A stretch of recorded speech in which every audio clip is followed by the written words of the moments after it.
மோடி, ராகுல், விஜய் என்ன நடக்குதுன்ற விஷயத்துல மோடி அவர்கள் பங்கேற்றிருக்கிற விழாவில் பராசக்தி குழுவினர் போயிருக்கிறாங்களே, இது அந்த அளவுக்கு அரசியல் முக்கியத்துவமா இல்ல சாதாரணமா கடந்து போற? அரசியல் முக்கியத்துவம் கொண்டதுதான், முழுக்க அரசியல் முக்கியத்துவம் கொண்டதுதான்.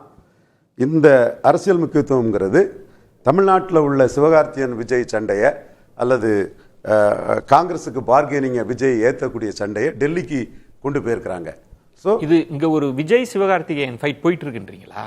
விஜய் சிவகார்த்தியன் சண்டையில் மோடி வந்து உயிருக்கு நிகர்ந்த நாடு, அதன் உரிமைக்குரியவர் நாங்கள், முயற்கூட்டம் சிங்கத்தின் எதிர் நிற்க முடியுமாங்கிறத சிவகார்த்தியனுக்கு பெரிய அங்கீகாரத்தை கொடுத்து இங்கே தமிழ்நாடு பாஜக என்ன யாதுன்னு தெரியாமல் பண்ணதுக்கெல்லாம் மாற்றி ஒரு பெரிய அங்கீகாரத்தை கொடுத்துருக்காரு. அது அஜித்துக்கு பத்மபூஷன் கொடுத்தாரு. இந்த ஒரு அங்கீகாரத்தையும் சிவகார்த்தியனுக்கு மோடி கொடுத்துருக்கிறார். இதுக்குள்ள அரசியலும் தெளிவாகவே இருக்குது. குறிப்பாக காங்கிரஸ் கட்சிக்கு பார்கெனிங் பவரை விஜய் ஏத்துறார். விஜயோட அரசியல் நகர்வுங்கிறது பலம் நிரூபிக்கிறதுக்கு முன்னாடியே ஒரு ஆன்டி மோடி ப்ரோ ராகுல் இமேஜை அவர் எடுக்கிறார். கொள்கை எதிரி மோடிங்கிறாரு. கொள்கை எதிரி மோடிக்கு எதுவும் சீட்டு வந்துடக்கூடாதுங்கிறதுக்காக 2024 கஷ்டப்பட்டு கமல்ஹாசன் மாதிரி கேண்டிடேட் போட்டிருக்கலாம். அவர் கேண்டிடேட் போட்டாருன்னா அது ராகுலை பாதிச்சிடும். ராகுல் அணி திமுக ராகுல் அணியை பாதிச்சிரும்னு தருமபுரி பாதிச்சிருக்கலாம், விருதுநகரில் ராகுல் அணி பாதிச்சு விஜய் பிரபாகரன் வந்திருக்கலாம், கோயம்புத்தூரில் பாதிச்சிருக்கலாம், ஏசி சண்முகம் சீட்டு பாதிச்சிருக்கலாம். இப்படி நாமக்கல் இந்த மாதிரி சீட்டு பாதிச்சு ஒரு 5 சீட்டு ராகுலுக்கு அடிபட்டுறக்கூடாது. அப்போ நம்ம சிஏஏ எதிர்ப்புன்னு ஒரு மோடி எதிர்ப்பை மட்டும் சொல்லிக்கிட்டு அவர் தெளிவாக உட்கார்ந்துட்டாரு. ஸோ அந்த புள்ளி அடுத்து வந்து வக்போர்டு இது வரும்போது அதுக்கு எதிராக உச்சநீதிமன்றத்தில் அவர் வழக்கு தொடுத்தது. இதை தாண்டி ஓட் சோரின்னு ஒரு போலி, தன்னோட தோல்வியை மறைக்கிறதுக்கு ராகுல் காந்தி நடத்தின ஒரு போலி போராட்டத்துக்கு தமிழ்நாட்டில் ஆளா அதற்கு கண்டனம் தெரிவித்தது. இது எல்லாமே மோடிக்கு வந்து இவருடைய நடவடிக்கைகள் காங்கிரஸுக்கு பார்கெனிங் பவரை உயர்த்துது. காங்கிரஸ் வந்து ஸ்டாலினுக்கு take it or leave it ஆஃபரை ஏத்துக்காம 3 மந்திரி வேணும், 35 எம்எல்ஏ வேணும்னு ஒரு பெரிய பார்கெனிங்க நம்ம போட்டியாளருக்கு விஜய் ஏற்றி விடுறாரு. பலம் நிரூபிக்காததுக்கு முன்னாடியே நம்மளை கொள்கை எதிரின்னு நம்மளை எதிரியா நினைக்கிற ஒரு தன்மை அவர்கிட்ட இருக்குது. ஸோ இதற்கு பாடம் படிச்சு கொடுக்கணுங்கிற எண்ணம் டெல்லி தலைமை கிட்ட தெளிவா உருவாகி. மோடி அவர்கள் பலரும் என்ன சொன்னாங்க, விஜய் பாஜக பி டீமா இருக்கலாம்னு விமர்சனம். இன்னொன்று, அவரை கூட்டணிக்குள் கொண்டு வருவதற்கு தான் இப்படி ஒரு நெருக்கடின்னு. ஆனா நீங்க சொல்றீங்க நேரடியா எதுக்குறார் மோடி அவர்கள், நேரடியா நெருக்கடி. கண்டிப்பா சகோதரர் விஜய் யாருக்கும் பிடிஎம் கிடையாது, யாருக்கும் பிடிஎம் கிடையாது. எல்லாரும் தங்கள் வளர்றதுக்கு தான் முயற்சி பண்ணுவாங்க.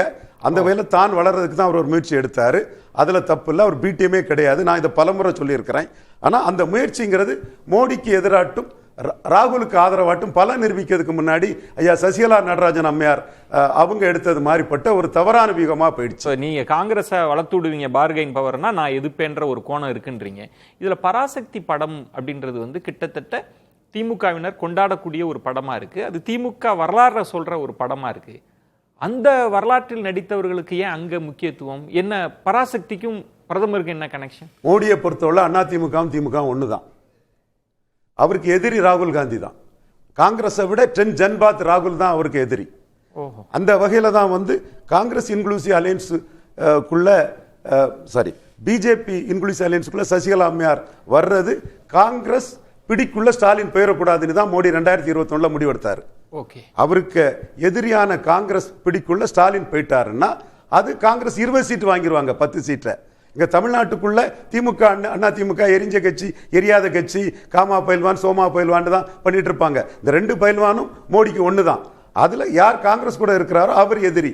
அந்த வகையில ஸ்டாலின் எதிரி இல்ல, காங்கிரஸ் தான் எதிரின்னு 2021 சசிகலா அம்மையார் மேட்டர்ல மோடி முடிவெடுத்தாரு.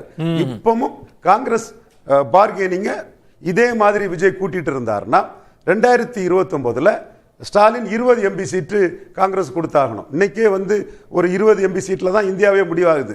அப்போ காங்கிரஸுக்கு அநியாயமா எதுவுமே செய்யாம ஒரு பார்கெனிங்ல 10-20 ஆக்கக்கூடிய ஒரு என்னோட டார்கெட் வந்து ராகுல் தான். அதை வந்து விஜய் கொடுக்கிறார். இன்னொன்று, இப்ப நீங்க விஜய மையமாக வச்சு நீங்க உங்க பார்வையில ஜனநாயகனுக்கான நெருக்கடி ஏன் மோடி அவர்கள் கொடுக்குறாங்க அப்படின்னு. இப்போ பராசக்தி படம்ன்றது கிட்டத்தட்ட இந்தி திணிப்பு எதிர்ப்பு தானே அது, அந்த கொள்கை அவங்களுக்கு உண்டு. அது மோடி அவர்களுக்கு வருத்தம் இல்லையா? அதெல்லாம் இல்ல, அதுல இந்திரா காந்திய வேம்பா காட்டுறாங்க, வில்லியா காட்டுறாங்க, அது அவருக்கு உள்ளுக்குள்ள அது அவருக்கு மகிழ்ச்சி தான்.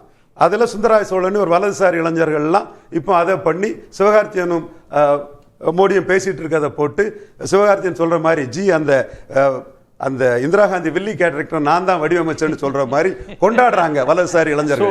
கிட்டத்தட்ட பராசக்தி படத்தை இங்க திமுகவும் கொண்டாடுறாங்க, அங்க பாஜகவும் கொண்டாடுறாங்க. இவங்க அதுக்கு கிடைச்ச அங்கீகாரம். ஆமா, இவங்க கொடுத்து கொண்டது பேரறிஞர் அண்ணா பெருந்தகையை காட்டுறது, திராவிட இயக்கம் கொண்டாடுறாங்க.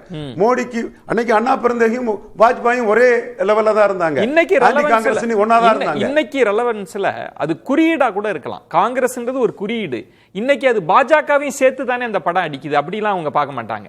அது அவங்கள பொறுத்த வரைக்கும் எலெக்ஷன் பாலிடிக்ஸா புரிஞ்சுக்கிறாங்க. தமிழ்நாட்டில் தமிழ் சென்டிமெண்ட்டுக்கு மோடி எதிரானவர்னு இவர் ராகுல் காந்தி ஒரு ட்வீட் போடுறாரு, ஒரு எக்ஸ் தளத்தில் ஒரு பதிவிடுறாரு. அதுலயும் அவர் போல்டா சிவகார்த்தியன் விஜய் டிவிகேன்னு சொல்லியிருப்பாருன்னா மோடி ரொம்ப சந்தோஷப்பட்டுருவார். 14,000 திமுக காங்கிரஸ் கூட்டணின்னு. அதுல ரொம்ப கேர்ஃபுல்லா மோடி தமிழர்களுக்கு எதிரானவர்னு சொல்லி ஒரு ஒரு நரேட்டிவை செட் பண்ணி அவர் பேசுறாரு.